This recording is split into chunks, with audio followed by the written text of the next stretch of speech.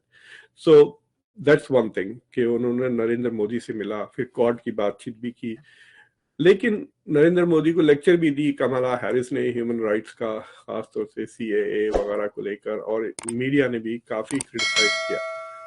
تو جس طرح سے ہاؤڈی مودی والا ریسیپشن ہوا تھا اس طرح ریسیپشن بائیڈن ایڈمنسٹریشن نے نہیں دیا نریندر مودی کو, لیکن اہمیت اتنی ہی دی. تو دیکھنا چاہیے کہ پالیسی میں زیادہ تبدیلی نہیں آئیں گی, لیکن رویے میں مجھے لگتا تھوڑا فرق رہے گا. بالکل ٹھیک ہے. اچھا یہ بتائیے گا کہ جو یہ کوڈ 2 اور کوڈ 1 کی باتیں ہوئی, کوڈ 1 تو یہ تھا کہ جی ٹھیک ہے آسٹریلیا, جاپان, انڈیا اور امریکہ جو ہے وہ کوڈ 1 ہے, لیکن ایک کوڈ 2 کی بات چلی اور ایک ورچوئل میٹنگ ہوئی جس میں اسرائیل, UAE, امریکہ اور انڈیا. تو انڈیا جو ہے اس کو, how come India is being mainstreamed in Middle East? آپ کیا سمجھتے ہیں, what is the logic behind this, کہ اس کی وجہ کیا ہے کہ مڈل ایسٹ میں کیوں مین اسٹریم امریکہ کرنا چاہتا ہے؟ کیا وہ سمجھتے ہیں کہ جس طرح وہ اسرائیل کو مین اسٹریم کر رہے ہیں مڈل ایسٹرن ممالک میں, UAE کے ساتھ ڈپلومیٹک تعلقات, ابراہیم اکارڈ اور یہ ساری چیزیں ہوئیں, تو India is such a trusted partner for them کہ وہ سمجھتے ہیں کہ وہ اس کو واقع ہی جو ہے وہ مڈل ایسٹ میں رول پلے کرنا چاہیے؟ آپ کو کیا نظر آتا ہے اس میں؟ دیکھیے, کوڈ 2 کا جو سلوگن ہے وہ انڈیا سے زیادہ آ رہا ہے بنسبت امریکہ سے. تو اگر آپ جب یہ کوڈ 2 کا لفظ استعمال کرتے ہیں, آپ وہ دیکھیں گے کہ انڈیا کے میڈیا پرسنل, انڈیا کے جرنلسٹ اور خود انڈیا کے فورن منسٹری کے افراد اس لفظ کو زیادہ استعمال کر رہے ہیں. یہاں امریکہ میں زیادہ لوگ یہ کوڈ کا لفظ اتنا استعمال نہیں کر رہے. دوسری چیز یہ ہے کہ جہاں تک کہ انڈین اینالسٹ ہے اور جو not all of them جو سینٹر اور سینٹر لیفٹسٹ مطلب لیفٹ بھی نہیں رائٹ کو چھوڑ دیں ایکسٹریم جو سینٹر کی جو تھنکنگ ہے وہ کہتے ہیں کہ امریکہ دنیا کی کنٹینیوسلی آپریٹنگ سب سے پرانی ڈیموکریسی ہے, انڈیا دنیا کی سب سے بڑی ڈیموکریسی ہے, تو ان کے بیچ میں نیچرل الائنس ہونا چاہیے. اور دوسری چیز یہ ہے کہ امریکہ کے دو بہت ہی خاص رشتے ہیں, ویری اسپیشل ریلیشنز, ایک اسرائیل کے ساتھ ہے اور دوسرا برطانیہ کے ساتھ ہے. تو انڈیا وہ درجہ حاصل کرنا چاہتا ہے کہ ایٹ لیسٹ یہ جو طبقہ ہے جس کا میں ذکر کر رہا ہوں کہ انڈیا کا ریلیشنز امریکہ کے ساتھ اتنا ہی اسپیشل ہو جائے جتنا برطانیہ کا اور اسرائیل کا ہے.